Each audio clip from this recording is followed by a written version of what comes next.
Well, we are officially at 6 bells here in Texas. So I'm going to start this off. I want to thank everybody for showing up and setting aside some time on your Tuesday night to join in the collective, as we've seen to call it now.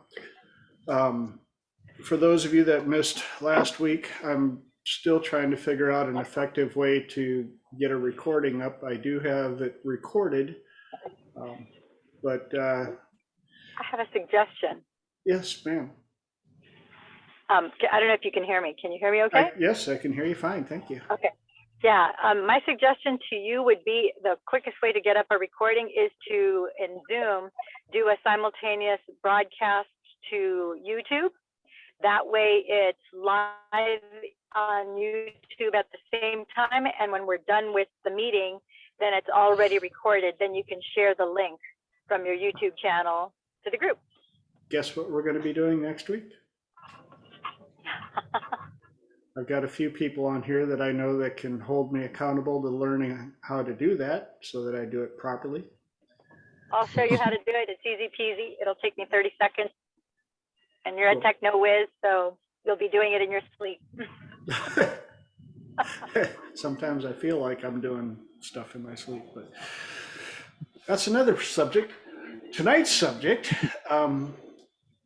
with Singles Awareness Day coming up just around the corner, I thought we would touch on the subject again of relationships. The universe sends me a ton of relationship stuff. And I can go over all of the standard stuff that you're going to see if you look up relationships, but a few of the downloads, I touched on one of I call it my most controversial one last week, just a little bit, was where I tell my clients that they have to write down that they will not be in a dedicated relationship for 1 year. And the reaction that I inevitably get from 90% of them, is I came to you for this, really? And so I wanted to break that down a little bit so that you guys can help those around you and understand a little bit better of what the concept is all about, because it's funny, the people that actually followed through on it are the ones that, what did I lock up? Hold on. Am I back? I'm back. I can tell the ones that actually followed through on it because they're the ones that went out and had the fun and met a bunch of people.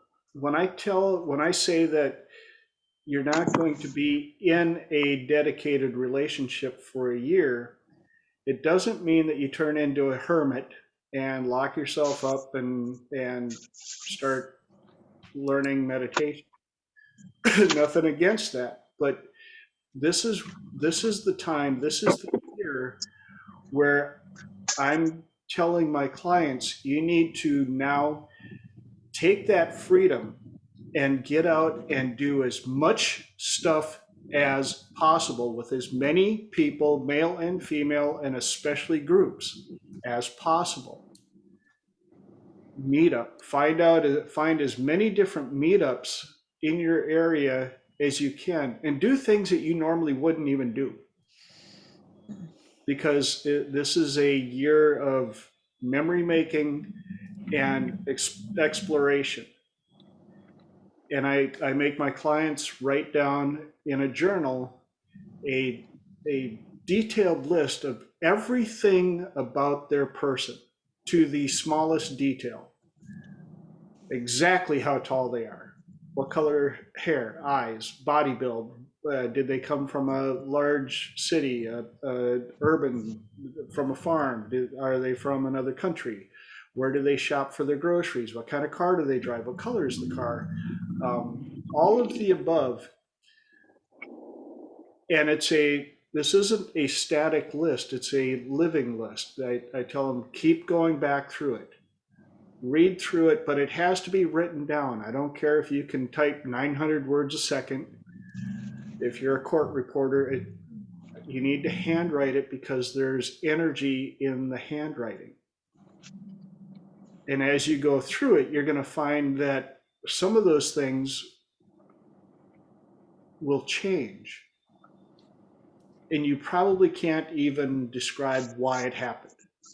You'll be going through and go, wait a minute, his car's not blue, it's gray. I don't know why it's gray, but it's gray. Why does that matter? Because you're getting more in touch with who you're supposed to be with to prevent you from dating the same jerk in a meat meat suit. I deal with this a lot, especially with people who have gone through a divorce, and sure as snot, in 6 months they're off the market, they're blissfully happy, and 4 or 5 months later they realize that they dated the exact same person with a different face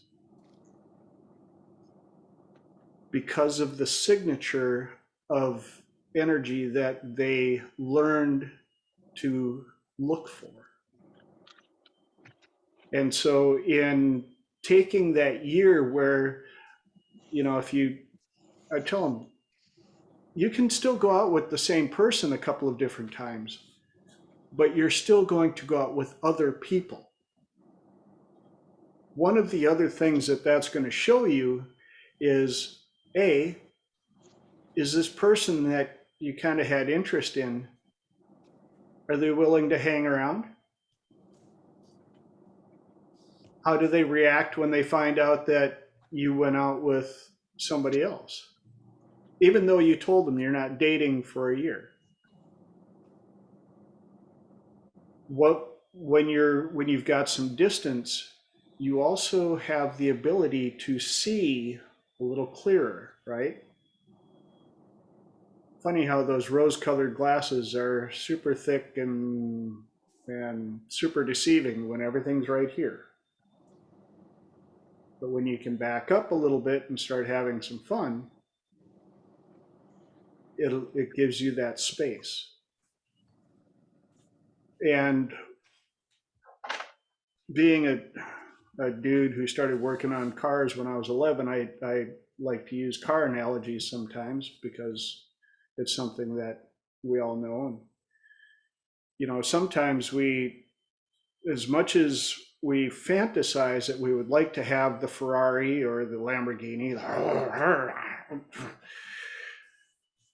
I've often asked, these, especially the young dudes, that's what they want. I'm like, okay, have you looked into the maintenance costs on those things? Can you afford the insurance? Do you have a safe place to park it? What's going to happen if it gets scratched? How many other guys are trying to take it for a ride?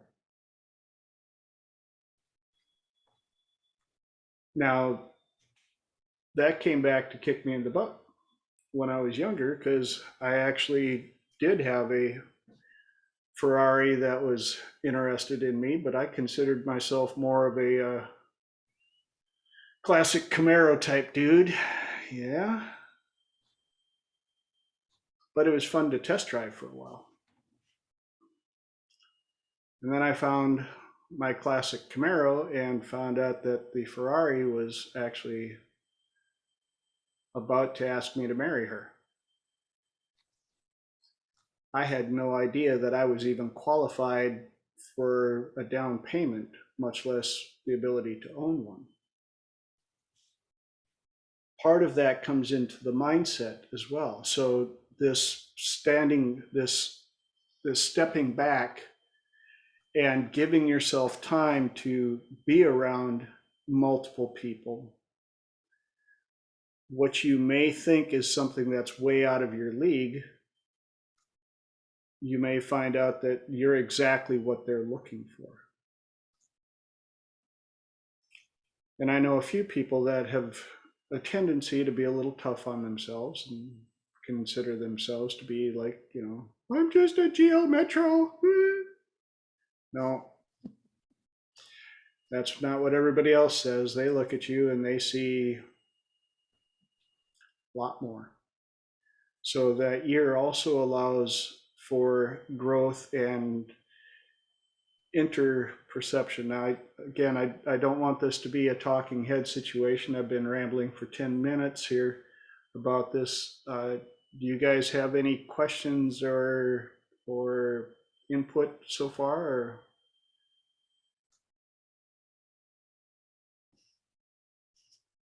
All right. Real quick on that, I was just listening to a book. I think it was Barking Up the Wrong Tree. Okay. Is what it's called. Can you hear me okay? What's that? Okay. I was wondering if you could hear me okay. Yes, we can hear you. Barking up the wrong tree. Okay. Okay. Yep. And he was talking about dating and the idea that if you're dating in a certain pool, to go out with 10 people, keep notes, kind of pay attention. And he says that top out of 10, you've identified the top 10% of what's in that pool. Mm-hmm. If you don't like it, you need to find a different pool. Amen. Whoo, whoo. And I've pushed for, and that's why I push so hard for the varied meetups. And I tell them, you may not be into hiking or cooking or whatever, but this may be one of those easy entrants where you show up just to see, like you say, what's in the pool. You don't have to be the top crazy guru that shows up to take over the group, but you may find somebody else that you resonate with there. And you may be surprised to find out that, holy cow, it's not what I thought it was. Find something new. Which allows for growth, because part of why you were single is because the person you were with probably didn't have everything in common. And it'd be a good time to find a different circle anyway. One of the other things I tell all my clients is, especially in the circles of who you're around, the saying of, show me your 5 closest friends and I'll show you who you are and where you're going. Along with the concept of, if you're the smartest person in the room, time to find another room. Continue to be challenged, continue to grow, continue to improve, find things that will constantly make you different than who you were last year. I know we've got a few new people here who have no idea who I am, probably, other than they were invited to sit in and see what we got to offer. But those that do know me know that the last 365 days of my life, wow.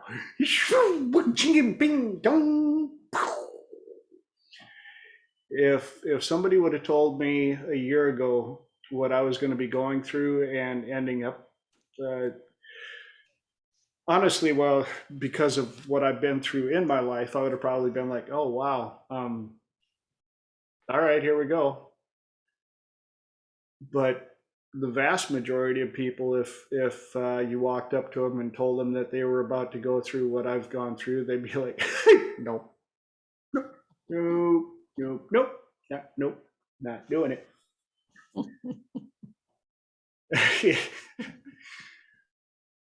Yeah, the ones that are laughing are the ones that know me well enough to go, yeah, dude.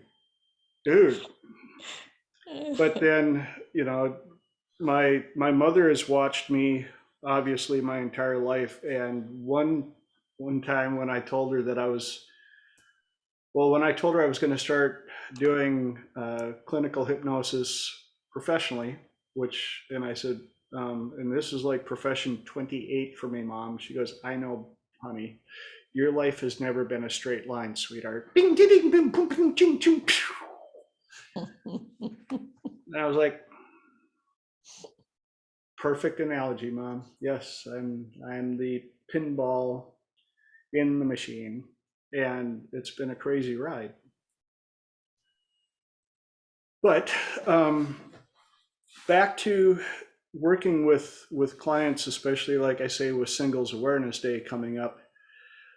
The other things that I promote, especially in my teachings, thanks big time to Dr. David Snyder, who I got to study under for nearly 8 years. That went quick too. Is the communication stylings that he teaches of echo talk, 3 magic questions, values and criteria elicitation. And that trifecta is one of the biggest things that I teach my clients, regardless of what they're coming to me for. If they are looking to improve their ability to work with people, to negotiate, to deal with challenges, I make sure that they study, understand, and get those 3 down. For those of you that have not been around Planet David enough to recognize those, again, it's echo talk, 3 magic questions, and values and criteria elicitation. Actually, if you go to his classes, the last one I switched around, he teaches it as criteria and values, but I'm one of those word people, and criterion is actually a word. So when he says criterion values, I'm like, so you're talking about the values of a criterion? He hates when I do that. So values and criteria. I'm not going to go into them real in depth here because over 80% of the people here have been through the classes. For those of you that have no idea what they are, I'll be teaching classes coming up in the Dallas-Fort Worth area, and we'll also be doing them online. So spreading the wealth of what has changed my life.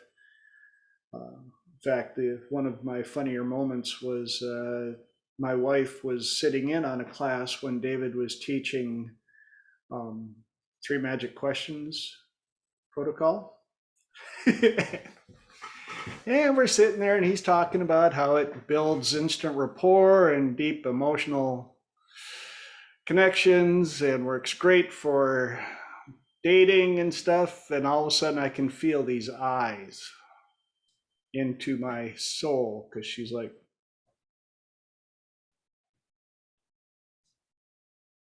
did you do that to me? And I'm like, no, no. If I did, you'd be very happy that it worked, right, sweetheart, babe? Yeah, she hates it when I tell that story because she knows. Yeah, I did. Guilty. Yep. Yeah, I did. And woo, I won. So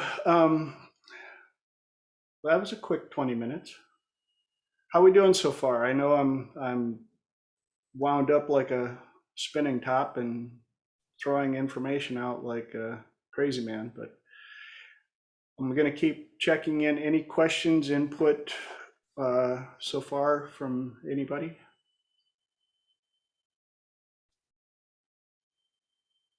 All right. Well, I'm waiting for somebody to park their car so that they can give us a little recap on what uh, happened since last week's meeting. Yeah, she knows I'm talking about her too. Yeah, said about 10 minutes. Obviously I can yak away for 10 minutes. That's not a problem. Um, let's see, what else was I going to bring up here? Um, Sticking with the who do you want to be in 23, I think that theme I'm probably going to roll with continuously throughout the year. Um, there's so much information, classes, stuff available on YouTube that as we know, the internet alone, the fact that, we don't all speak 12 languages and have 7 degrees by now proves that just because it's there doesn't mean that you're going to go out, find it, and take it in. But if you could just do like you do to your smart device or whatever, just go online and download an app and pop it in. What kind of stuff would you search for? What would you download, and why? What would it do for you? Who would you be willing to become in 23? Um, and what does when I ask clients, I often like to ask them, what do you think the time input requirement would be to gain that knowledge? Um, I ran into a gentleman who figured out he spent 2 hours a day in traffic driving. And so he got challenged to start learning foreign languages while he was driving. Nothing better to do than sit there and chat to yourself while you're driving. And I don't remember, it was like 7 years, he had become proficient at 5 or 6 languages. As such, he was offered a job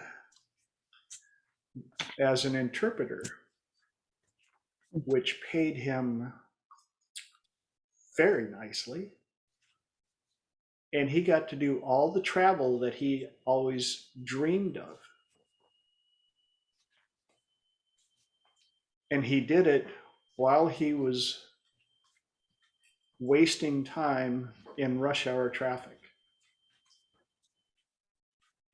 But it comes down to why would you do that?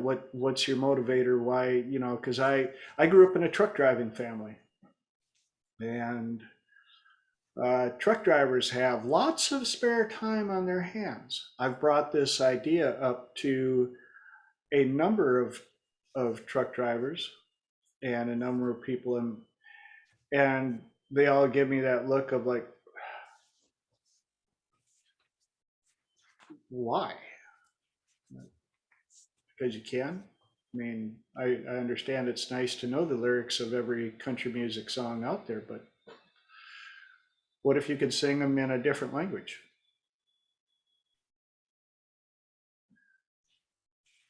Or when they complain about going to the loading dock and they're the only one who doesn't speak 2 or 3 languages. Like, you've just put in how many hours you could learn another language probably in a month.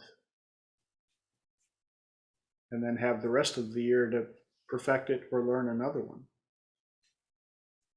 And I'm just as guilty. You know, my wife will verify that I am constantly going. I mean, we just bought this property in Texas, so I've gotten my to-do list down to about 9.7 trillion projects left. So I'm chipping away at it like mad. And yet I could just as well be walking around with headphones on and learning a few things while I'm doing stuff that I know easily.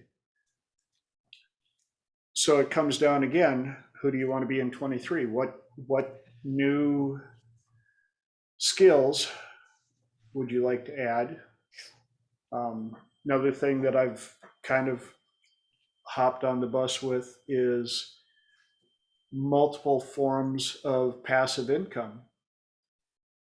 And income, I'm finding, is just as much a mindset as many other things. A lot of the corporate people that I work with, I also work with clients on wealth and income. And so many of us have this mindset that were handed down to us generationally. Well, my grandparents made this much money and my parents made this much money and I'm pushing it now. I make an extra 15,000 a year. And yet there's no reason in this day and age why we couldn't all be millionaires or more with the technology and what's available out there. So what's holding us back? Another protocol that I'll be teaching is the concept of financial thermostat. And this is what I utilize with a lot of my clients, especially those that seem to have all the stuff that they need to make the money, but they're down here. And the concept came from a cross between Tony Robbins and Success Magazine with Darren Hardy about how, especially handed down through generational thought processes, we have our financial thermostat with low and high setting. And if we get too low, hopefully the thermostat kicks in, you know, just like in your house. If it gets too cold, hopefully that furnace kicks on, puts a little fire under your feet, you go out and you start making some money so you don't end up homeless. But ironically, it's been proven over and over and over again, too many people have their upper setting too low. And that's where you see a lot of people who win the lottery. And within 2 to 5 years, that money that should have been able to take the entire family for the rest of their lives is gone. Because it's too hot, it's too much. And they find ways to sabotage themselves until they're back to that comfort setting that their thermostat has been set for. And you have to go in and work on not only the thermostat itself, but find out where that program was put on, how long ago, and how strongly it was set in place. I've actually had clients where we went in, updated the thermostat, set it up, everything, and a week or two later, we go back and we check on it, and sure as shit, that new thermostat is tore off the wall, and the old one's put back, and it's turned way down. We're like, what the what? And so I'll have them check the security camera deal, and sure enough, their 12-year-old self showed up and went, "Who the hell said that we can make $2.5 million a year? That's crazy talk. We're only good for 28,000 a year." And I had one client argue with his younger self in front of me for 5 minutes. And I wasn't going to stop him. I was like, "You two need to get this shit figured out, because I can help you set it as many times as you want. But if he's going to keep sabotaging it, it's not going to change." And finally, what I had to do was I finally intervened, because we're wasting time. And I said, "Okay, tell you what, will it be okay if we just run a little experiment?" And of course, the 12-year-old was like, "Wow." I'm like, "No, if you don't like the experiment, you've proven you're in charge. You're. But what if we turned it back to 2.5 million, and we started from 12 years old? What if you would have taken on that mindset at 12?" And I future paced him and went past today's date and 5 years into the future, and had him land down, look around, see what you see, hear what you hear, taste and smell what you taste and smell, and notice what your life is like. Notice your bank account, notice who you hang out with, notice what you drive, notice your house. And I said, and notice how many people you can help when they need help, without worry about whether or not it will affect your life. And I felt the shift right there. And I said, "Okay, 12-year-old, turn around, look at your life now from when you were 12 with this $2.5 million a year mindset. Doesn't mean that you made $2.5 million a year starting at 12, but you had the mindset in place. What's different? What do you notice? And is it okay if we leave that setting there now?" And he got it. I said, "Now we can't go back and change time, but what we can do is we can take this trajectory now, and we can bring it down and attach it to present day, and see what that trajectory looks like in 2027. Record every detail of that, and go back and forth on it as many times, hundreds of thousands of times, at the speed of thought, so that you can get there from today." Because there are people that have become millionaires in a year. The only thing that changed was here. Now, regardless of what you think of some of our richest people, their financial thermostats are obviously not too hard to picture. You look at some of the children of wealthy people, and their thermostat is right. If you told them that they had to live on less than 100,000 a year, "Oh my God, you'd have to be homeless?" And they would do everything in their power. Everything.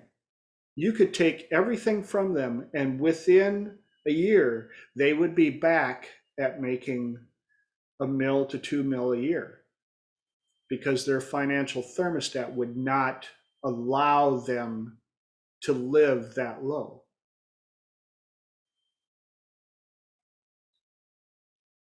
And ironically, the client that I described was a corporate client of mine. And their challenge was they had a glass ceiling on what they perceivably could accomplish while being CEO. They had brought up 4 to 5 businesses to a certain number, and that was it. And they moved on to another business, brought it right up to here, and then couldn't go any farther. And he was in with a new business, and if he could bring the company up to 10 million in gross revenue, they already had a buyer waiting to pay 100,000 or 100 million, buy it out, because they were in 5 different locations across the globe.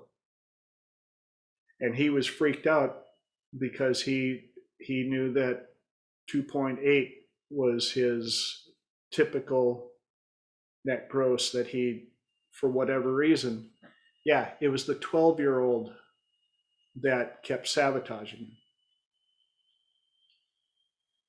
And as soon as we got the 12-year-old on board, within 6 weeks, he was already up to like 3.8. And last I checked in, they're on track to hit 10 mil, and the buyer is still interested. So it's not just personal financial thermostats. There's a lot of different ways you can utilize that analogy, that metaphor, to help people with what are restrictive or holding back limitations on their life. Again, I tossed another whole bunch of stuff at you in 17 minutes. Any questions or input or? Yes, please. Hey, TJ, nice to see you again. One of the things, the biggest thing I learned from taking Golden Path this past December with David, I went in thinking I was going to leave the class with a triptych, the exact path of where my Yes. Golden Path. Yep. And come to find out, I didn't leave with a triptych. I was disappointed I didn't have this well-planned plan that I could follow. More importantly, what I learned was I need to ensure that the path, the infrastructure was solid. Yes. And that was not. So that's really what I'm working on, is I'm working on the path itself. Yes. Where it takes me will happen on its own. But if I want the best path, I need to throw out some stones, get some new mortar, choose a different color, whatever. That is so huge, because the very first time that I took Golden Path with Lillian Pearl Bridges, what a blessing. My concept of what I thought it would be and what I ended up at in the end were, like you say, you hear the description, you're like, all right, I'm going to figure out what I need to be. I'm going to, yeah, no. And of course, when she saw my listing of things that I've done, she's like, you get bored easily, don't you? Like, yes. But when you started searching on your history and where you are today, I'm curious, what did you find? What was the commonality? What was the thread in there? I guess if I really think about it hard, some life events that happened when I was very young have tainted how I look at the world. Mm-hmm. And how different would the world be if I could go back and release that? Because right now I'm thinking if I can vibrate at the highest possible energy that I can vibrate, then I will attract. It sounds haphazard, but I will Yep. attract what the universe thinks I should have. Yes. At the end of the day, the universe is always right. I've given up. I acknowledge that the universe is right. So whatever the universe delivers, that's what I'm supposed to get. That's who I'm supposed to see. That's what I'm supposed to do. But in order to attract it, I have to be the best I can be. Yes.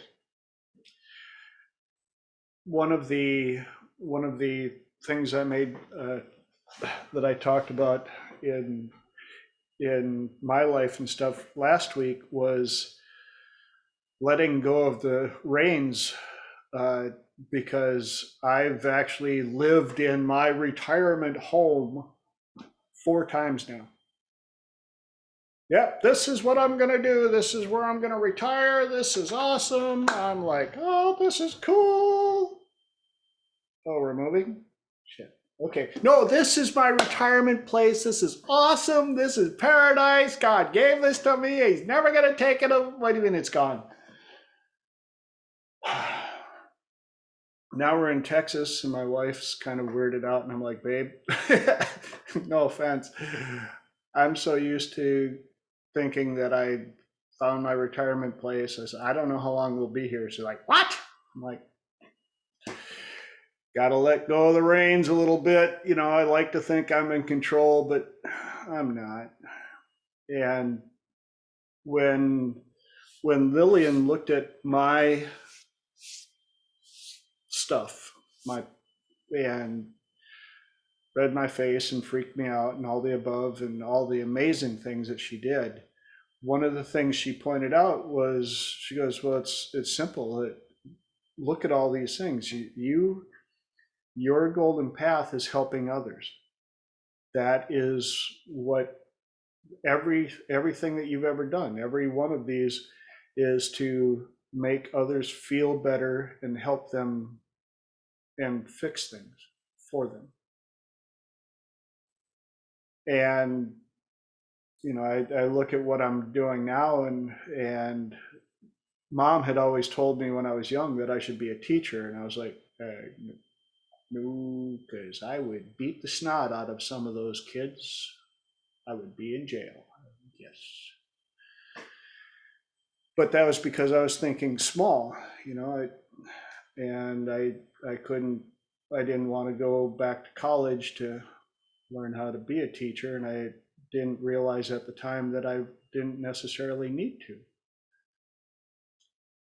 And yet, here I am teaching and enjoying the heck out of it, and I've always enjoyed teaching. If anytime I could find people that wanted to learn something, I was more than happy to pour my brains out for whatever they would absorb.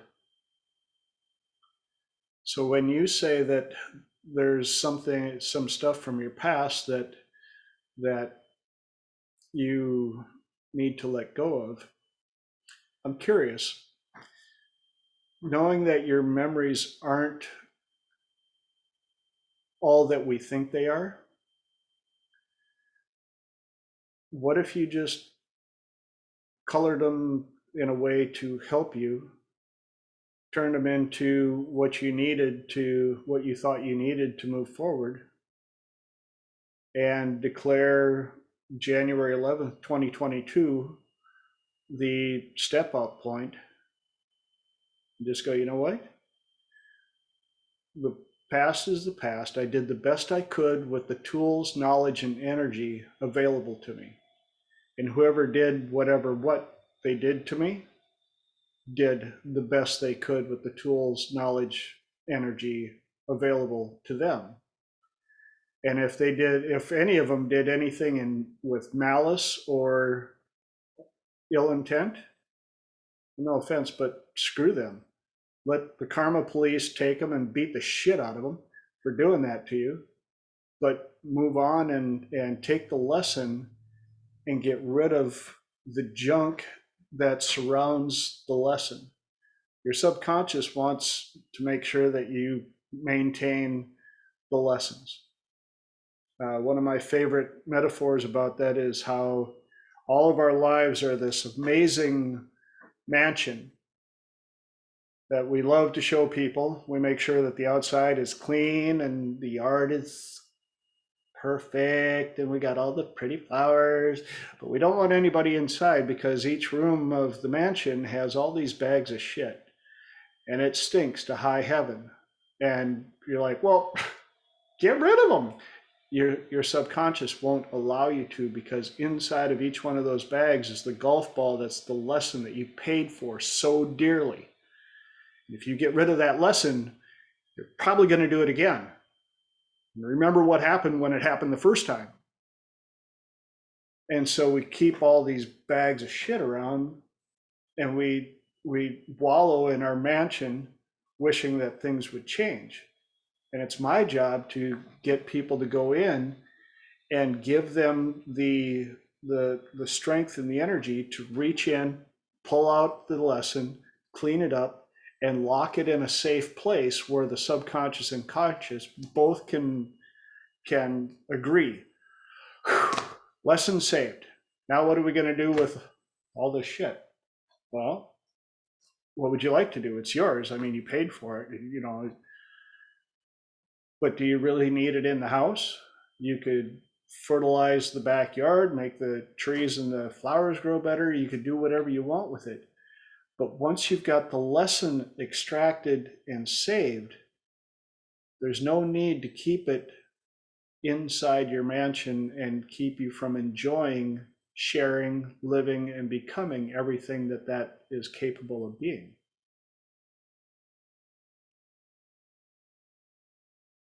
And that's one of the metaphors I use a lot with my clients, is going in, and you'd be amazed at the amount of stuff. One protocol that I use a lot, I call it a pile of sand. You know, I think everybody on here has been around enough to where I'm not going to like weird you out when I start talking about this stuff. So one of the things that I'll do is when you've got a limiting belief or something, I'll go, okay, point where you feel it, identify it. Okay, now pull it out. And if you could pull it out in front of you like a pile of sand, I'm curious, how big might that pile of sand be? Would it fit in two hands, size of a human, a car, a house, a mountain range? Doesn't matter what they say. Got it out there. And I'll have them describe the pile of sand. And I go, okay, so now if the powers to be, karma police, higher source, whatever, could go through and sift through each individual grain of sand in that pile and sort between what only belongs to you. You're the only one that picked it up. You're the only one that found it, and separate it from all the other grains of sand that were given to you from outside sources, family, friends, media, anything else. I'm curious, what percentage of that pile would only belong to you? Typically, it's under 20%. I think the highest I've ever really had, somebody was like, all of it. I'm like, really? All of it? You didn't get anything from outside sources? And all of a sudden they're like, well, I mean, what? Actually about 20%. I went, so 20% of that entire pile, all of that weight, only 20% of it is actually yours, but you've been carrying it around all this time. And the reason you're carrying it around is because inside that pile is all the lessons that your subconscious knows that you need to keep. So what I want you to do is, what color or colors of energy could you weave a strong net out of and sift through that sand and sift out all of those lessons that are hidden inside of there that you've been carrying around all this weight for? And I have them sifted out, and I'll ask them, so I'm curious, are you surprised at how many lessons are in there? Inevitably, they always are surprised. Like, And what color or colors of energy are inside those lessons? And I have them describe it to me, and I go, now you'll notice somewhere in your body, there's a safe place where all of your lessons are stored, where nobody can mess with them once they're rescued, cleaned up, and stored away. Where is that place? Oftentimes it's around their heart or in their mind. I say, okay, pull that box out. And I'm curious, what kind of lock is on that box right now? I've had a few of them where they're like,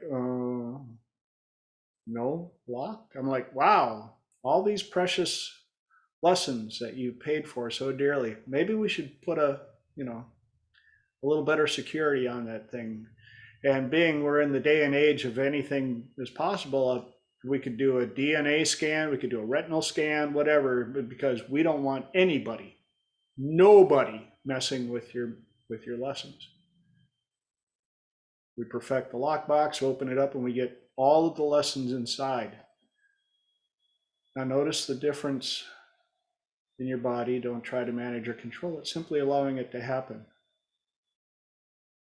Once we got all the lessons in there, lock it up, put it safely where it belongs, allowing your subconscious and your conscious to both fully comprehend that all these lessons now have been safely rescued, cleaned up, and locked away where nobody can mess with them. Now I'm curious, what's changed about that pile of sand? What do you notice? Inevitably, either the color has changed or it's shrunk down, and I'll ask them, so can you think of any reason why you should have to carry that extra weight around anymore now that all the lessons are safely removed? And what would you like to do with it? You could repurpose it. You could put it on a beach. You could send it down to the deepest, darkest part of the ocean. You could send it to a glass foundry and have it melted into something beautiful and useful. Or you could just simply put it in a rocket and send it to the sun and let it explode. What would you like to do? And they usually come up with a great idea and we move on. So there's a protocol that I slammed at you in 15 minutes. Do you have any questions on that one?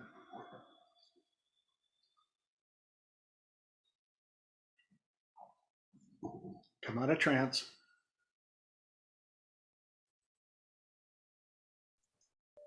That's really interesting. So you're kind of like almost using like the back end of like holonomic regression cleanup on the front end.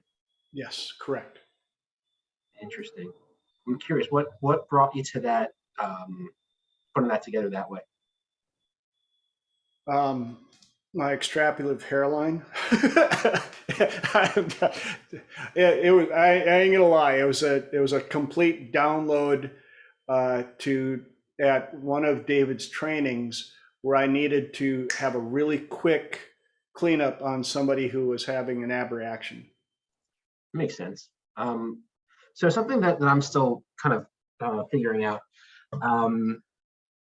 If I'm dealing with people who are a little bit more cerebral and like in their head, like I'll use a lot of languaging to kind of manage them until I've languaged them into like more of a trance state, if that makes sense, as opposed to like, especially if it's not like live in person, it can be a little bit challenging with the induction. So I'm curious how you might mitigate that without having to go through all that languaging, because it's a lot of time. I learned a little something from Steve Ream. He presented at Hypnothoughts Platinum in San Diego, and Steve Ream kind of did a little about face on the tradition. He doesn't do inductions at all. And when I watched him work, and I knew the person that he was working with because I'd worked with him, I knew that person could be a bit of a challenge to get into trance, and I knew what he was working with. And Steve's ability to just ask questions and use story, NLP, weave in down to the source, eyes wide open, boom, and had massive change. And I went, I want to do that. And so I don't do inductions. I tell my clients right away at the free consult, I'm like, I don't do the boredom induction. I will not sit there and try to bore you into a trance because you're in a trance 24/7, 365. My challenge is to get you out of the trance you're in and into one where your conscious and subconscious can stop arguing like a bunch of little kids and agree on some shit. And so my clients, it almost, when we start out, it's almost like we're just, hey, how you doing? Having a little conversation. And I'll ask questions waiting to see that little gremlin pop its head out. And then I'm like, what was that? What? No, what was that? Nothing. No, that little limiting belief, that little gremlin that just popped up. What? Close your eyes, point, touch where you feel it. And boom, we're off and running. And that's where I needed to come up with stuff like my version of the garden, my version of timeline manipulation with energy injection, the SAND protocol, because I needed to have something that was easy to describe, universally understood, and a heavy metaphor to go in and get the change that I was looking for. And so far I haven't found another way of doing it. What you guys missed last week is I've got trainings that I'm working on putting together, and one of the differences is I'm looking at having a guest trainer, a minimum of one guest trainer at each one of my trainings, because I've run across so many amazing people in my time that I don't want to believe that I'm the only one that can be giving information. So, and I know I rambled there quick. Did that help? Did you Yeah, I mean, get? that's kind of like more or less what I've been kind of doing, is like kind of what you expressed.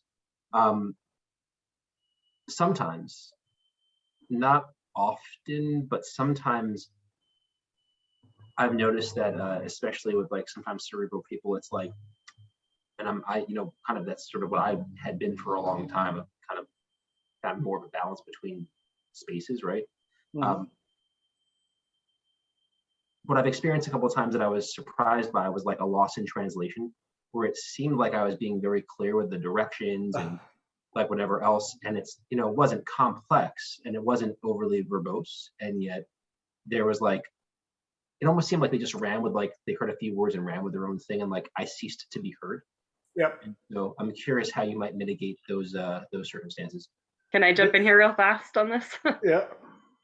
There's a guy I worked with that well, first of all, I will say, in the real world, I don't think I've had a single session go according to the structure. They always take off in some weird way. There's one guy in particular, he speaks like 5 different languages. He knows all of this really arcane knowledge. And he took off, and I didn't understand a word he was saying at a certain point. But I just, I would say, I'd echo him as much as I could until I didn't know the words. And then I'd say, okay. And he'd say, oh, I'm stuck. Okay, well, what would be the right thing to do to get you unstuck? And then he would come up with the answer, just keep going. So sometimes being willing to just step step back and say, yeah, if they're going there, they're supposed to go there. At least that's kind of what's worked for me. Yeah, Yeah. go ahead. Go ahead. I was going to say one thing that I've, like Holly said, um,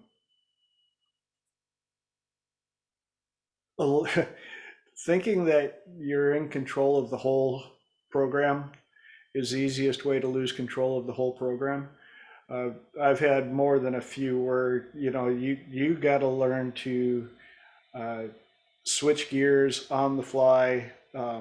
And I tell you, my surprise threshold after doing this professionally for 5 years now, devastated. I'm at the point in my life now where, you know, all of a sudden there could be 3 aliens pop up right behind me and go, it's time for us to go. And I'd be like, you all see that? Apparently I got to go. Been real. And hopefully you guys can deal with the fact that I'm just going to like vaporize, because I've had so much stuff pop up in my life that I'm just like, you know what? You got to roll and flow.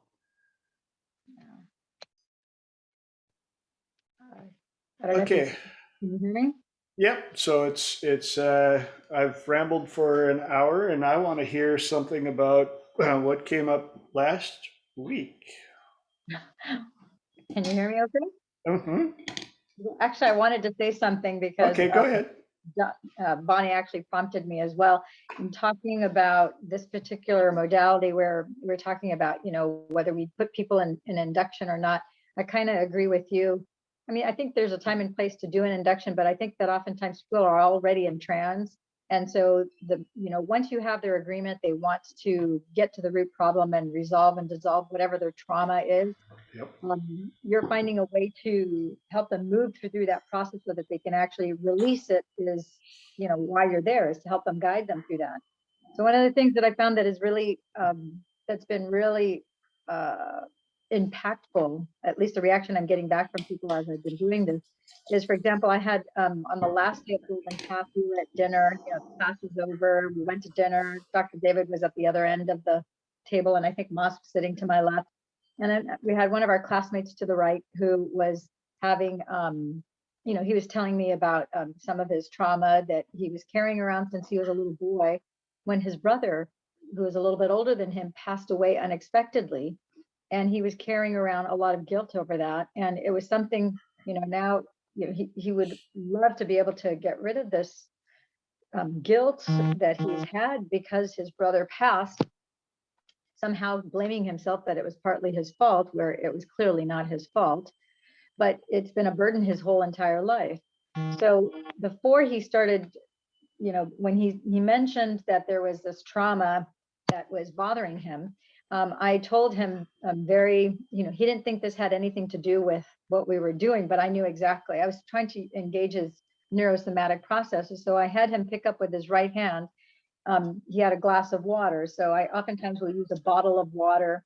And in fact, I think during the Golden Path with Bonnie and with Dr. Leonard, I had them hold water bottles, because that water bottle, as the person is starting to explain to me whatever their issue was, in his case, he was 8 years old, his older brother, who was 14, died, yada, yada, yada. And he proceeded to talk about the ways that he felt that it had affected him in his, you know, as he was a teenager, as he was in his 20s and his 30s.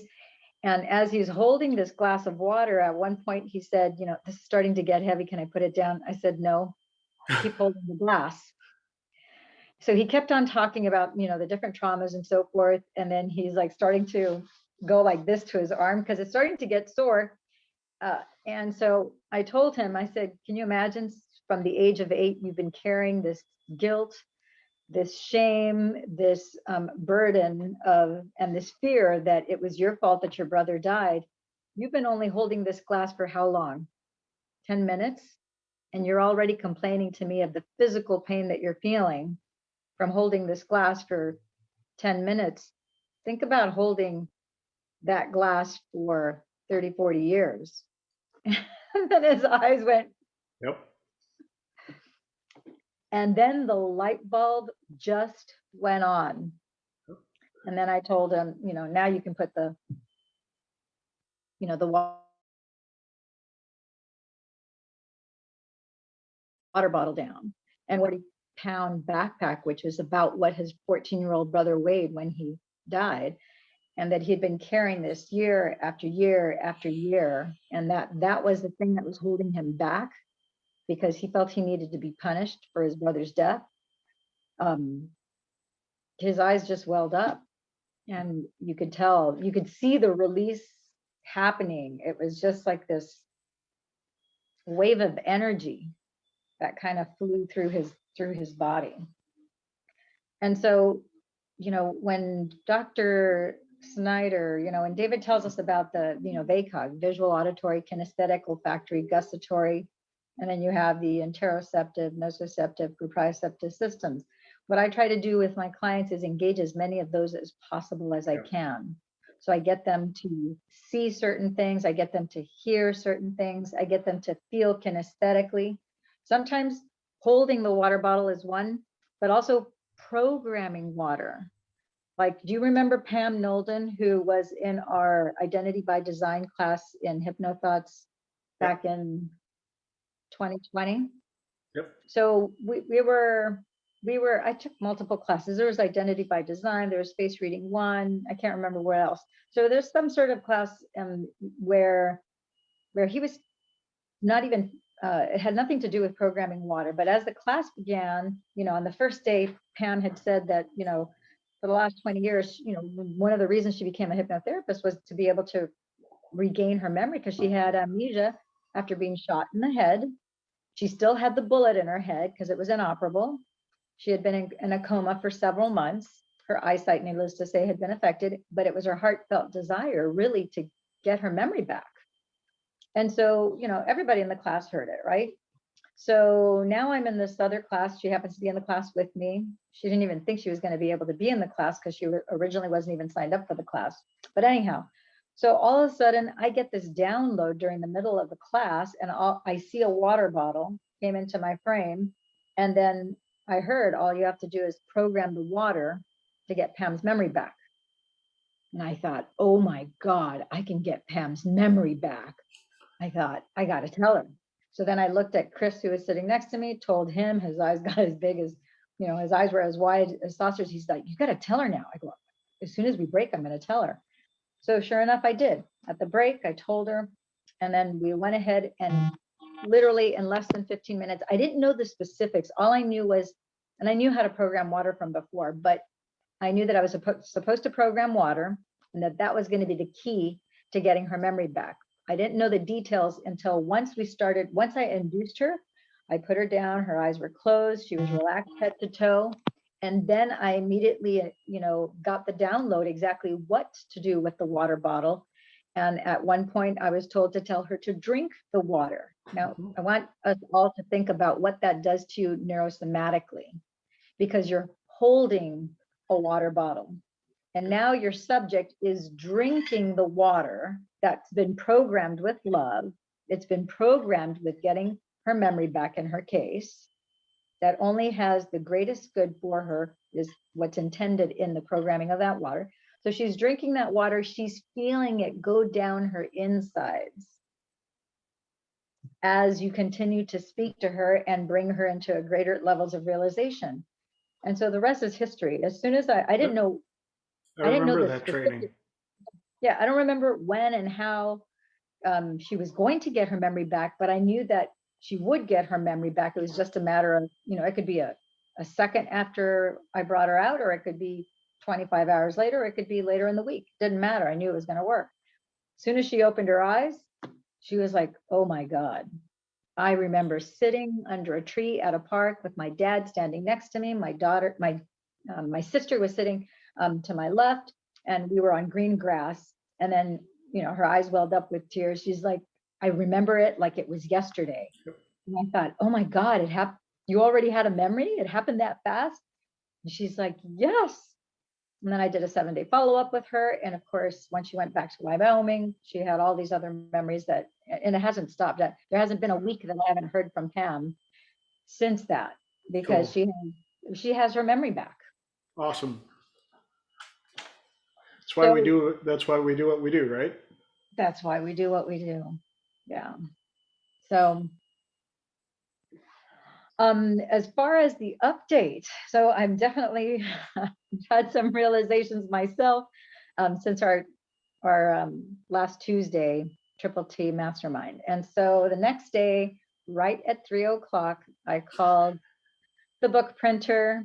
I called them, and it was so funny because as soon as I got the gal on the phone, I said, I go, listen, I uploaded this PDF back in August, and I've been really bad about following up with you guys. I've kind of been traveling a lot, but now it's January 22nd.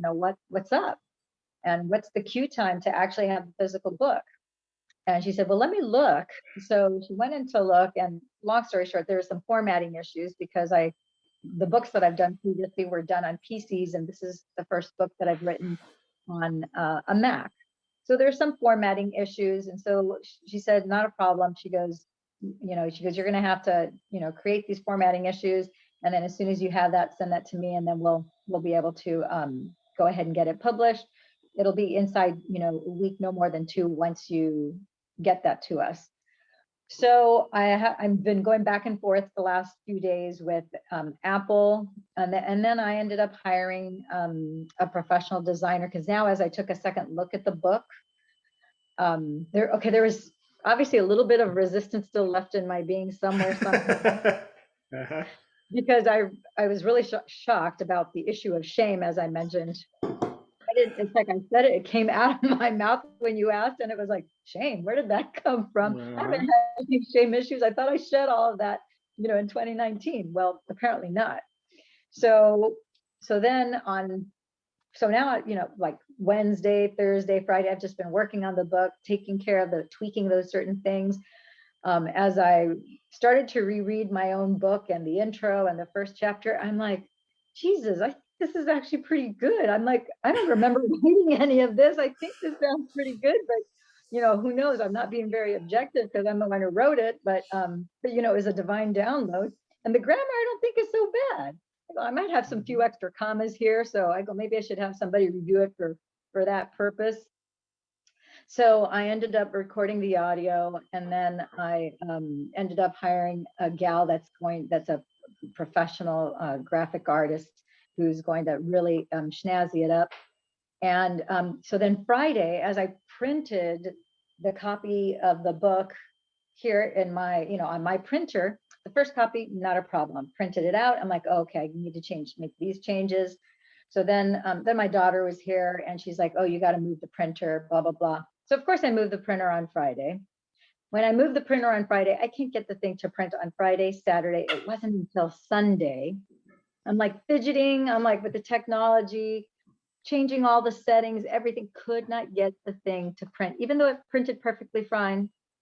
The first copy, like you'll see the first copy, I printed it, not a problem. But when I moved it, it didn't want to print. So I'm like, I know I can figure this out. So finally on Sunday, I'm like, okay, what is it? I was stuck because of technology. So the divine will use whatever it needs to get our attention, to get us unstuck when we're stuck. What I realized was this: I tried everything from the settings to my computer, to the settings of the printer, to the settings of the driver, and none of that worked. What I finally did was I pulled the plug on the computer. I powered it off first. Then I pulled the plug. I waited 15 minutes. And then I plugged it back in, turned the power on. And then when I tried to print the document, I was able to print the new document. And it hit me like a ton of bricks, because it's still not finished yet. I just needed to see with the new changes.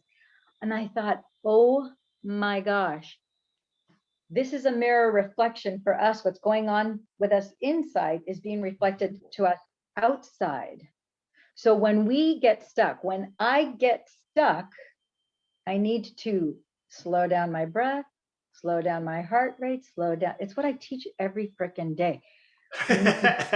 I need to go, instead of figuring out outside matter to matter what needs to be done, I need to just quiet myself down, become no one, nobody, nothing, nowhere, no place and no time, get centered with my heart and my brain. And once I do that, then the answer comes. That's how I figured out that I needed to pull the plug, power it down, which is slowing myself down, and pulling the plug, where you're just being. And then once I did that, of course, all the answers come inside you. Then all the answers on the outside also come to you. And so as the thing was printing, I'm like, oh my gosh, it's the same bloody thing. Everything's a giant circle. Yep. Go ahead. One of my favorite forms of advice when people are talking about issues that they're having, especially in their life, is I go, now, out of curiosity, if this was your best friend, your bestie going through this, what would you tell them to do? And it's amazing how they come up with answers just like that. So clear. And they're like, but I'm like, yeah, I get it. I am awesome at giving advice. My people come to me for advice all the time. And then I find myself in situations where I'm like, I have no idea what the hell to do. Dude, you fix this stuff for people all the time. Oh yeah, there's that. Damn. So, yeah, that's again why, Triple T was supposed to happen a year ago. Well, this is so uncanny because it seems like the floodgates broke after Tuesday, because once I was back on with my book printer, of course, I saw a book that I've published twice before that had sold out. And so then I just decided, I go, you know what? I had the impetus to republish the book without changing or revising anything. I'm like, you know what? Since I'm on the phone with you, let me go ahead. I'm just going to go ahead and republish that book. It'll be the 2022 edition. It's called it's a business book, Creating Customers for Life. So how to build, sort, qualify your database. So I figured just to get the energy going, and it'd be nice to have, some copies laying around and so forth. So let me go ahead and pull the trigger on that. So I'm supposed to have that. Went to the post office today, hoping I would have it today, but it looks like I'll have it tomorrow. So long story short, so I've got that coming through. So now I've got this book coming through. I realized a couple other things. It's like there was another intuition-based interview that I did that I thought, you know what, this will make the book a little bit longer, but I think it'll make the book all that much juicier. And so I ended up pulling the trigger and hiring a transcriptionist for several videos that I've done, because there's that chapter that I want to add to this book. So it's just going to make the book better. And then it's moving further along another book that I have. So now I actually have 2 people hired working on things which are things that I can do myself, but it would take way too much of my time, would slow me down, and it would stifle my creative process. Because just at the beginning of this year, I realized, okay, 2022, I need to spend more of my time. One thing is, doing the videos and the editing, that's cool and fine, and my private clients, but I need to spend more time writing. I really need to spend a lot more time writing.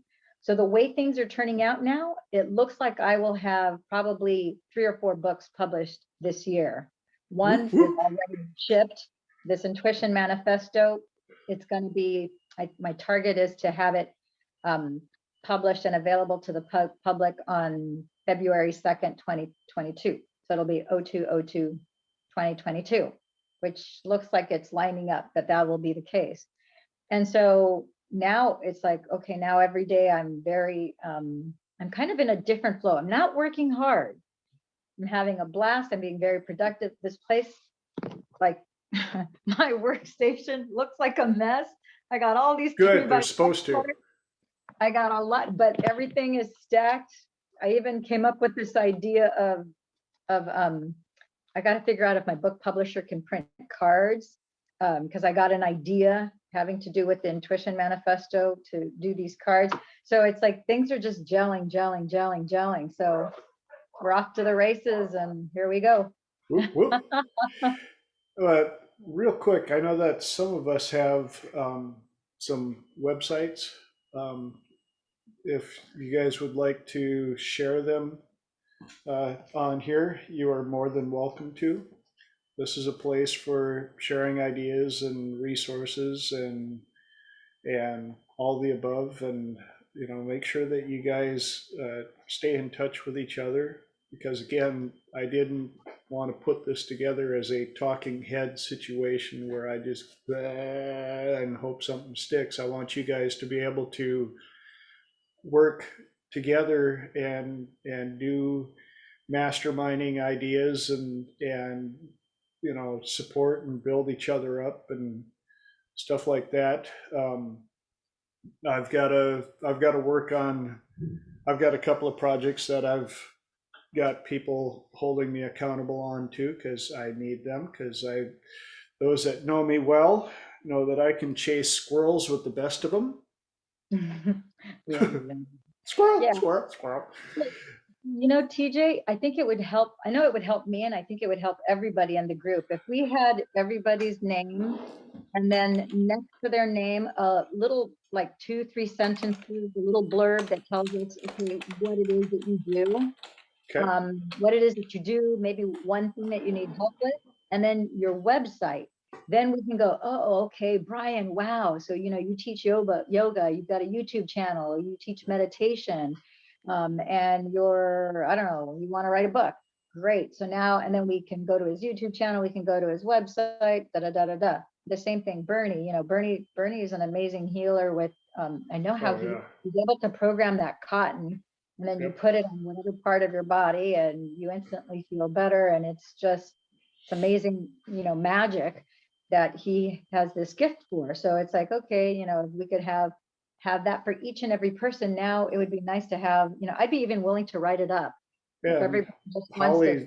Holly, like I said, is going to be training at one of my trainings. She's going to be teaching mudra, because she's been brilliant. doing that for. How long you been teaching mudra now, Holly? Caught her just as she went out of the room. Yeah, she did a training last, I want to say it was either last Call me right when I had to step away for a second. It always happens, just like when you're in the restaurant, they're like, how's the food? Right after you take a big bite. I am here listening, but I'll be right back when I connect to the computer. Okay. Yeah. She did a training on a Saturday that was like 3 hours long on mudras, which was spectacular. And I missed the first hour. I only caught the last, I think, 2 hours, and it was phenomenal. So, I mean, my goodness. And that is such a highly specialized, concealed, body of knowledge that I would absolutely love her to take her class. I don't care what she charges. I would definitely sign that up, because she was just brilliant. But most people in this forum alone aren't aware, unless you took that class with her. She's really incredibly thorough and effective in showing you all these, teaching you how to use these mudras. See? Thank you very much. That means a lot to me. Thank you. Oh my God. I think of it as like no big deal, but thank you. I appreciate it. It was beyond brilliant. These words are like being lame in comparison of how magnificent. That is your golden path, girl. Oh my God, I'm getting the chills just telling you that. That's your golden path. I think TJ, wouldn't you agree that that's her golden path? Well, that and Zoom meeting operator deluxe. Holly, you could teach Dr. Strange, okay? Thank you so much. Seriously. Remember the movie Dr. Strange? Mm-hmm. Yeah, The One and Dr. Strange, you got one up on them. So, girl, you need to go out. I would love to have you on my YouTube channel and have us do a show just on that, how you came to learn it, and just Sure, let's do it. Oh my gosh, because that is it really is extraordinary. See, So that's what this is all about. And there's a few other talents on here that I know about that I'm about this close to calling out. yeah, Bernie, I would love to hear the story. I would love to have him on my YouTube channel and also tell the secrets of how he came about. How did it get on his radar that he learned that he could program cotton of Cotton, all the things yes. in the world? That is the most esoteric, and I mean, how does that happen? That Obviously, started at one of David's trainings. I believe you. I Yeah, believe you. and all of a sudden Bernie just caught on that he's damn good at it. Like holy balls good at it. Yeah, And yeah. and then he started using it on his dog, who desperately was on a severe downcline, and all of a sudden he's just like, and all of a sudden my dog started getting healthy. Like maybe there's something to this, and I'm like, Bernie, there's something to this. Yeah, you got it. You got the mojo. So Any life. Yeah, there is something there. So yeah, I mean, I would love to. I mean, Holly, we're gonna get off this phone call. I'm gonna text you. We're gonna book that time. Bernie, same thing. Brian, I've had you on, but I want to have you back on again. TJ, I've been trying to get you on for a year. I'm still You're like a here. slippery bullet. This year's been a little busy. I know that's an excuse, but you know, I've had a few things going on. I got married, I moved, holy. Everything changed. Yeah. So I will reach out to you guys. I'll text you and we'll go ahead and we'll book those. But yeah, what this is a wonderful mastermind, and I want to thank you for having the courage to put this together. This is really cool. Well, I want to thank you guys for showing up for number 2. I'm like, hey, now I can actually say that, you know, we made it 2. There might be some help for them. But yeah, there's so much stuff coming up this year. I'm excited, scared shitless, and all the above. You know, kind of like, you know, strapping a squirrel onto a bottle rocket, going, see what it'll do. Yeehaw! And now, for those of you that are new on here, I posted my my website. And anybody know what that means? Tall, skinny, white boy. Yeah, that's Talk right. time with tall, white boy. PTSD. TallSkinnyWhiteBoy.com. Yeah. Because life is way too serial to you know, or way too short to take cereal. I wanted to just say, because if you began this with us doing something different in 2022 and getting out of, you know, like Jonathan mentioned about the pool of people, if the pool of people that you're in is not, you know, it's not really working for you, you have to jump into a different pool. And, you know, we all know that the more fun you have at doing life, the more fun you have while you're learning something, you know, the more intelligent you are, the quicker it is to grasp it, and the more joyful your life is going to be. So in that vein, right at the end of the year, I was kind of like, you know, open and say, gosh, what can I do different? You know, there's some sort of activity. It's like, you know, I paddleboard, I kayak, I bike ride, I this, I that, blah, blah, I one Segway. What could I do that would be different? And so just as I was driving, I was also thinking of my late mentor who passed away 2 Christmases ago, and he was Canadian. And so I said, you know, give me a sign of the direction that I should go in 22 to try something different. So I was driving by John Wayne Airport, and on the flip side of John Wayne Airport is a private airport. And so as I was driving, I felt this impetus. I'm like, gee whiz. The first notion was, it's like, I wonder what it would cost, you know, to charter a private plane. And then as soon as I pulled up, there was a flying school, and the first flag was a Canadian flag. Okay, and my mentor, the late Bill Nasby, he was Canadian. So as soon as I looked at the flag and next to them, the Canadian flag was the American flag, I'm like, oh my gosh, Bill, I asked for a sign, but I didn't think you were going to brandish the Oh, Canadian yeah. flag in my face. I'm like, I'm obviously supposed to go into that flying school.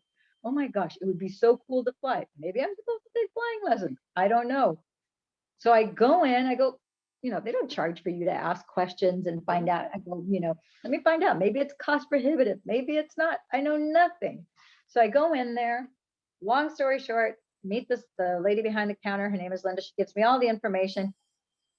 The second sign that was evident to me was, first of all, we are going into 2022 and the price per hour is $222 per hour. Yeah. I said, Hey. oh my gosh, that's another sign. I'm like, 222? That's doable. Okay, of course I can't do flying lessons every day, but I could do it, 2-3 times a month, maybe. I'm like, oh my gosh, and you get to schedule it and you're assigned an instructor and it takes about depending on how many hours you can do per month, it could take a year to a year and a half. I'm like, I'm in no hurry. The point is to learn to fly. And so long story short, I walked out with a packet of information. I got to go get a physical from their list of approved doctors and so forth. So that's on my list of things to do. But I'm like, I'm taking flying lessons in 2022. And the cool thing is my dad used to be a pilot, used to pilot small planes. And so I was able to tell my dad before the end of the year, I'm like, guess what, Dad? I sent him a picture of me in front of the flying school, pointing up, going, I'm following in your footsteps. I'm going to learn to fly. Who do you want to be in 23? Boom. It's people, I think, underestimate what they can do in a year and overestimate how hard it'll be to go there. They don't even So, try. Sometimes you just gotta, again, like I said last week, you gotta loosen the reins a little bit and let it buck. But there's so many things that I've got for possibilities that I've got to try and focus a little bit and ask for some divine intervention. There's one of the one of the things where the saying jack of all trades, master of none, and now the universe is finally pushing out the rest of that quote. Anybody know the rest of the quote? Yes. Better than a master of one. Yeah. Jack of all trades, master of none, but still better than a master of one. Wow. Interesting how our society has taken the most negative aspect of it and eliminated the most positive. Mm-hmm.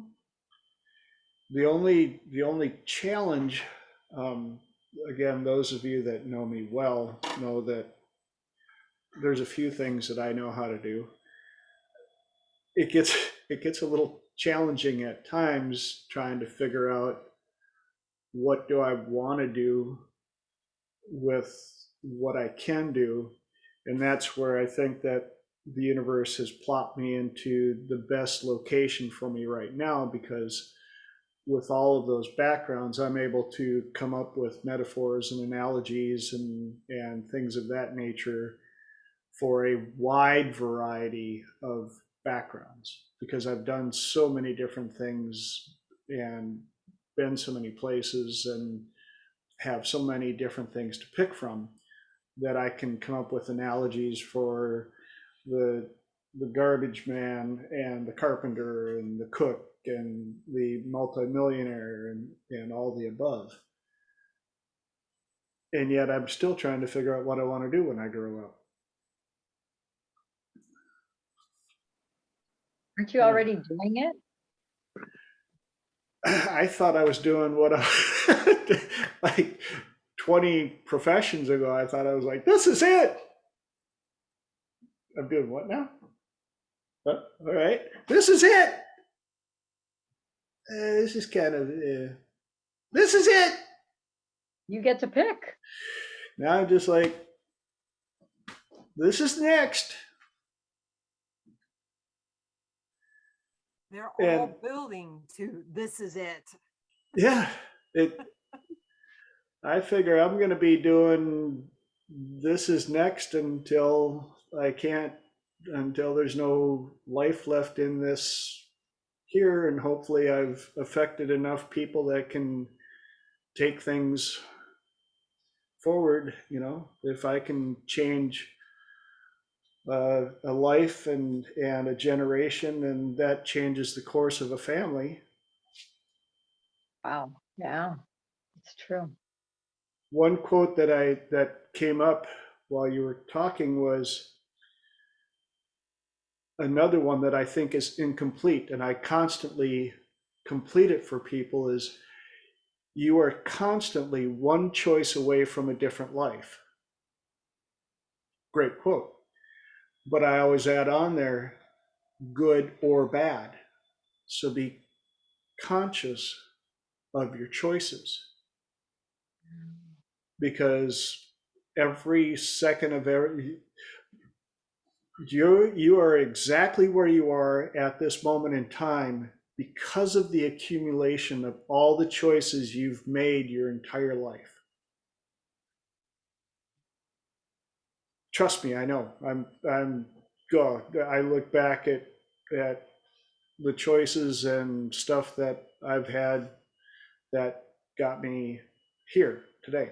I can, and who you hung out with, what you chose to do, what you chose not to do, who you, one of the deals that I use with some of my clients is it's a version of the pros and cons list, only it's yes and no. If you say yes to this, what are you saying no to? If you're saying no to this, what are you saying yes to? And it takes that pros and cons a step further, because most of the time you can't say yes to both things. You have to choose. That's where the choice comes in. So if I say yes to this, what do I have to say no to?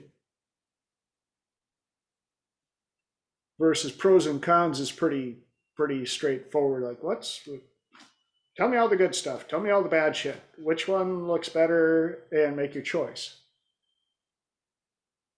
But if both sides are pretty even, or both sides are pretty attractive, then you have to go a step further. Okay, so if you say yes to this, what are you saying no to? If you say yes to moving to Texas, what are you saying no to? Great weather in San Diego. What if I say no to Texas and I stay in San Diego? What am I saying yes to? Well, I'm saying yes to holy balls gas prices and a few other things that I don't want to get into politics about. And so it takes it a step beyond pros and cons. And again, every day, every second, every minute, you are one choice away from completely changing your life, good or bad. And when you read books like The Compound Effect or The Slight Edge, do those choices impact you immediately as soon as you make them? Some do, but not always.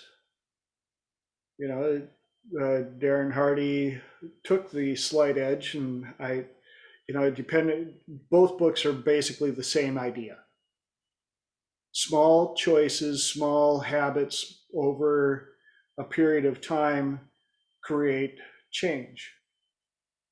If you decide to have a Snickers bar one day, is it going to change your life? No. If you decide to have 4 Snickers bars a day for 15 years straight, could have a little change on your life. Not so good. So just like with the uh, jack of all trades, master of none, you still have to finish the saying. You're always one choice away from changing your life, for good or bad. Be careful with your choices. Because in the end, you have choices. And like the song, even if you don't make a choice, that's your choice. That is a choice. Yeah, very much so. Yeah. We have the free will to choose to do or not to do, because the choice to not do something is a choice, It is a choice. but it's a choice that only we can make. No one can make it for us. Yeah. You didn't have to place that call at 3, but you also made the choice to make it known that you were going to do it in front of peoples who love and adore you enough to follow up going,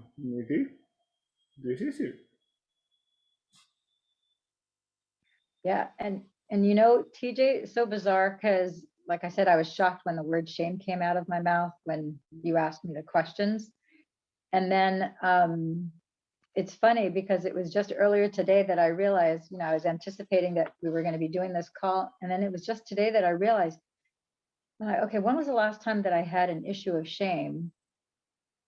And when I was hit by a bus in 2017, I was riding my bike. I was about to finish a 16-mile bike ride because I was just 3 blocks away from home. And when I get hit by the bus, moving forward for the better part of that year, I had shame that I had a traumatic brain injury, a neck injury, a back injury. Oh my gosh, I had so much shame over the huge scar that I had on my leg. It was like a year later, still wasn't healed, looked horrible. I had shame that I couldn't recall things and didn't want to admit that I had short-term memory loss. And there's so much shame. And I kind of disappeared part at first because you're in shock. It took months to get out of that shock state, but also because you're in pain. And I was ashamed to admit to anyone that, I was hit so hard that I had a traumatic brain injury. It's like, who wants to be around anybody who's brain damaged, And I realized that I had identified so much of my past ego was caught up in my intelligence and I had a photographic memory and all this other bullshit that's not even the real me, but their skills or effects or talents or whatnot that I had. But it wasn't my fault. Like my best friend pointed it out to me. She goes, it's not your fault that you got hit by the bus. It hit you. You didn't hit it. I go, I know, but it still was, I was like damaged goods. That's how I was perceiving it. And so I guess that was inadvertently, I didn't realize it until today that shame from that experience, and then some weird insidious way, the shame kind of built up. I was afraid of the grammar police, like I said to you, which I didn't even know until you were able to bring it out, and it surfaced as shame. And I was afraid of the grammar police.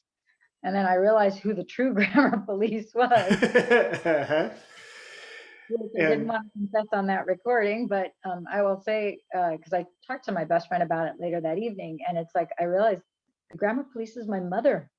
My mother, and I love my mother to pieces, but my mom, she is academician. She's been a teacher her whole life. She believed in perfect grammar, perfect penmanship. In her eyes, I've never had perfect penmanship. Meanwhile, her penmanship looks like the inside of a Hallmark card. You're like, Yes. I don't know anybody who writes as beautiful as my mother does. And by no means is she perfect, neither am I, but it's like the standard of things always having to be perfect. Whatever you do, it's like you send out a personal note, you practice over and over and over again till you get it right before you actually send the final draft. So I thought I had gotten rid of a lot of that stuff until this past week. I realized, oh, the reason why I'm not following up with this, because I'm telling myself the book is done. you know, but I really don't want to have to face the potential grammar police. And I'm like, that was just a BS story. I was lying to myself. Do you know how I got that out of you? Not really.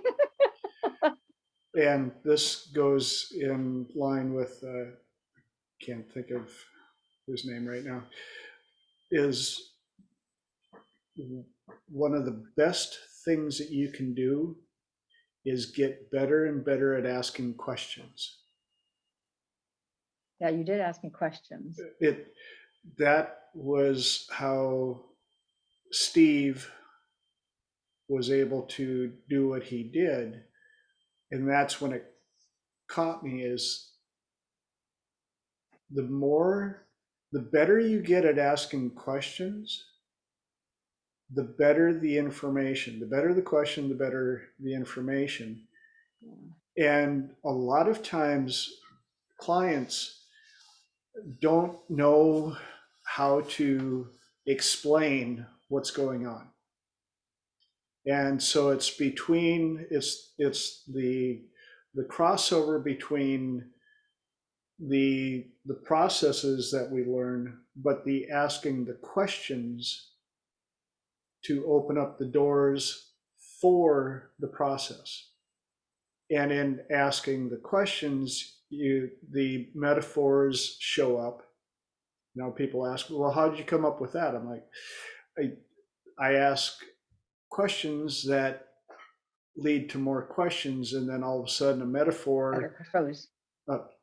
I ask questions that lead to more questions that provide the metaphor that makes sense to them. And some of the metaphors are more universal than others, hence the SAND protocol.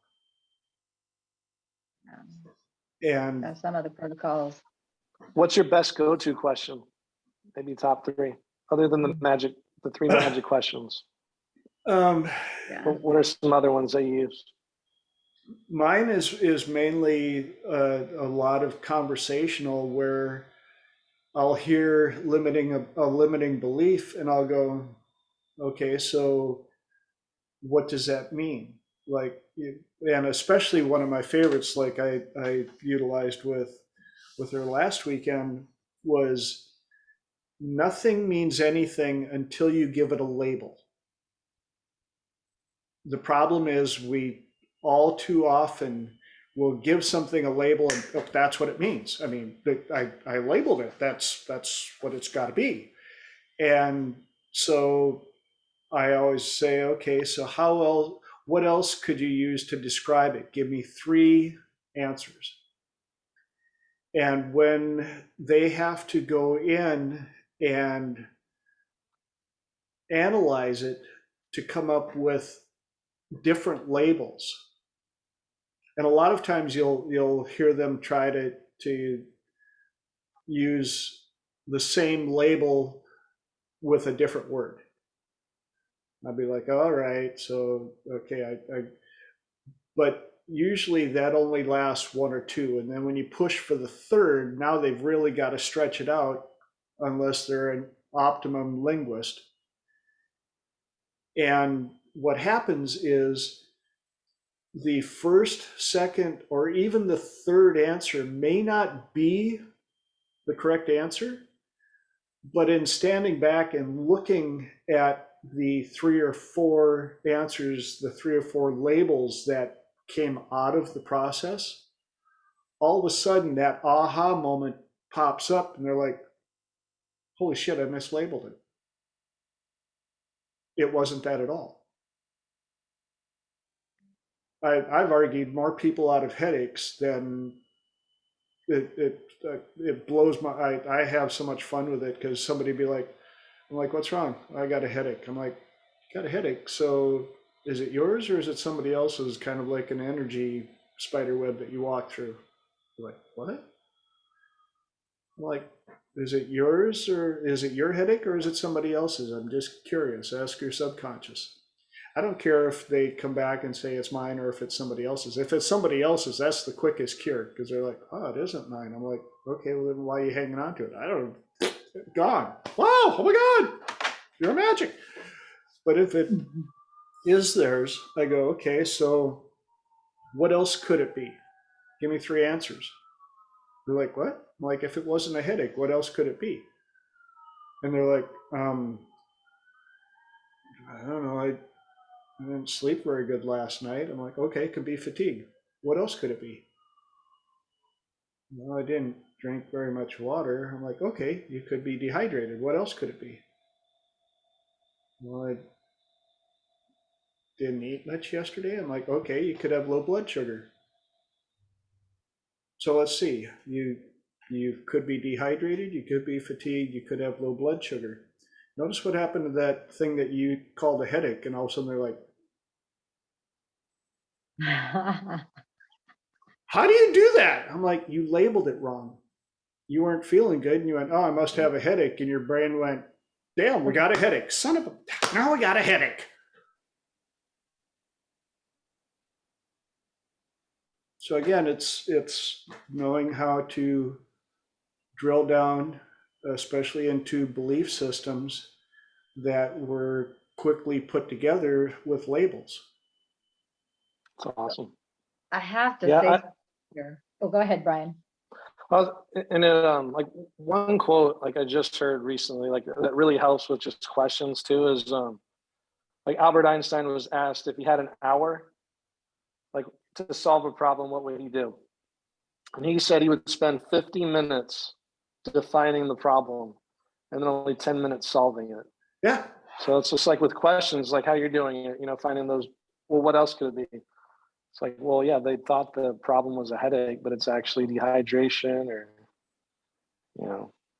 all these other things. So yeah, questions are powerful. It's awesome. Even Abraham sharing that. Lincoln was quoted on something like that. If I had 2 hours to chop down a tree, I'd spend an hour and a half sharpening the axe. And people are like, that's kind of a weird thing. He goes, the better you get at asking the questions, the easier it is to get to the answer. So I want to say here, because no one can see past the choice that they cannot understand. So Yes. right now, more than ever, especially in light of the circumstances we've had over the last 2 years, we talked about labels being so important. So for myself, I think it's so fascinating because, I never get sick. And my mind's, my inner script, my inner dialogue is always, I never get sick. And so consequently, I don't get colds, I don't get allergies, I don't get the flu. I really do not get anything. However, I notice, and this is in the midst of all 3 of my kids getting sick this Christmas, and nephews and nieces and everyone around me getting sick, even somebody I'm dating, gets sick, but I don't get sick. I honestly don't get sick. Now, but this is my inner dialogue. If I should happen to get a little tickle in my throat, I don't go, oh, I'm getting sick. If I get a little tickle in my throat, I'm like, oh, I need to have some extra water. Let me have extra ginger tea. It's a sign. I don't assign the meaning of sickness. My choice isn't that I'm getting sick. My choice is that is an indicator that something in my chemistry is a little off and I need to make an adjustment. So I have ginger tea twice a day over the next 24 hours instead of having matcha tea, for example. So I make those adjustments, or it doesn't matter. I don't get headaches normally, I think I've only had like 1 or 2 in my lifetime, but any symptom that I were to have, if I were to all of a sudden have, either a unexpected cough or maybe start to feel a sore throat, to me, that doesn't signal illness. We are constantly, our bodies, our chemistry changes literally second to second based on the rate that we breathe, based on what you apply to your skin, yada, yada, yada. So with that knowledge, I just know that any of that signals to me that I need to change something to alter my chemistry. I might take half a teaspoon of baking soda, organic baking soda, and 2 or 3 ounces of water, alkalize my body, boom. I might do maybe 25 long, deep, tumo breathing or long, deep breaths, what have you. But Now can you imagine if regular doctors we're able to use this type of stuff or we're willing to. You know, just like when I teach the color game to especially people with children, and I tell them, you know, just so you know, this works best with children because they don't know that it's not supposed to work. Unfortunately, we're too damn smart to go like, well, that can't work. And when I explain the color game to them, they're like, well, huh? I'm like, yes, I see that look. I get it. Go home and the next time your kid comes in crying about something, whether it's a physical or a mental pain, do the color game on them. Notice how quickly it works. And I've done this in public with, you know, we all know how much we enjoy God's precious little ones screaming and crying in the grocery store. And sure as shit, I'll come up and I'll go, you know, the parents are like, oh God, just, you know, I'm like, mind if I try something with your kid? And usually they're like, I smack him. I don't care, you know, run off with him. I go, okay. Do they know colors? Yeah. First thing I'll do. I know you're hurting. Where do you feel it the most? And they're like, what? Big, tall, skinny white boy. What the hell? Just touch where you feel it. Where do you feel it the most? Close your eyes. What color is it? Okay. What color makes it better? Breathe that through it till it's all gone. And the parents are like, what did, I'm like, you're welcome. Literally, and Tina's watched me do it enough times now where she's just like, oh, here he goes again.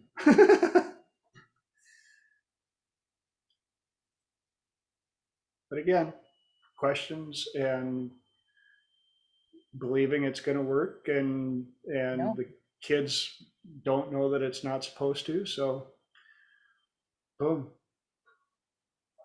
What do? Let it work. And as promised, I like to respect your guys' time for being so kind to show up and invest in this collective.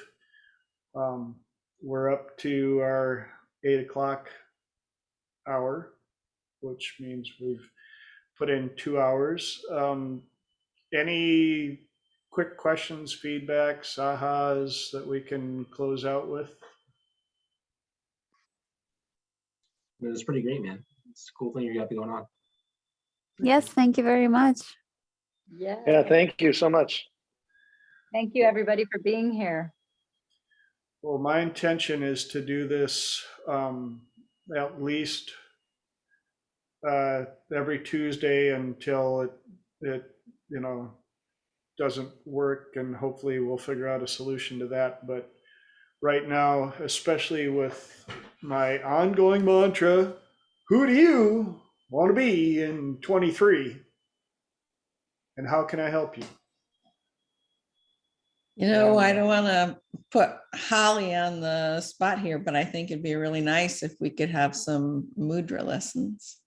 Yes, please schedule a Zoom. Yeah, it'd be awesome. That's We will my definitely be request. doing that at some point, definitely.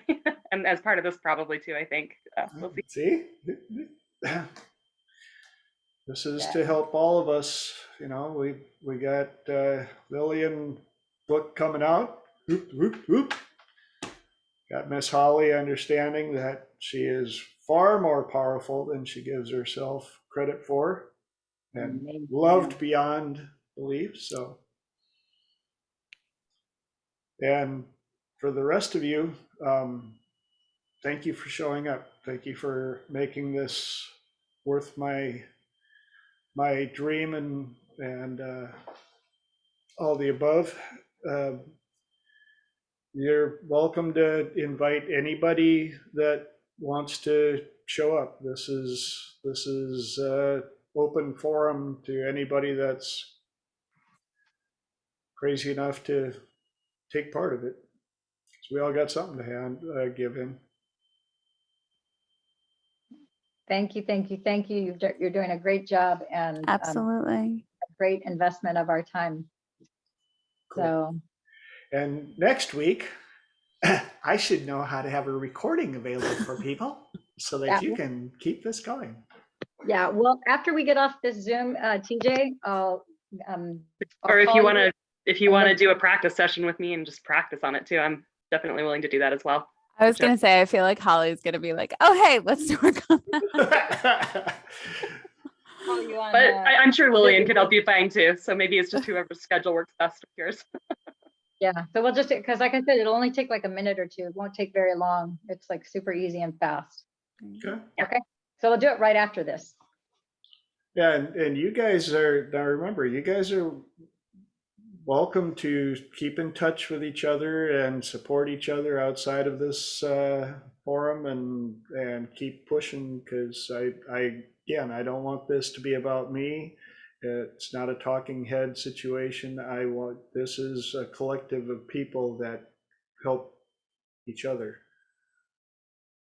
Yeah, it might help also to put the link to your Facebook on TSW Helps. Oh yes, my for those the Facebook one is TSWB Helps page on Facebook. Tall, skinny, white boy helps as many people as possible. Cool. Okay, I see now where the chats are. So I'll see if I can put the link right now. Let me know if you guys can see this. I just put it in the chat. Can you guys see it? Oh, yep.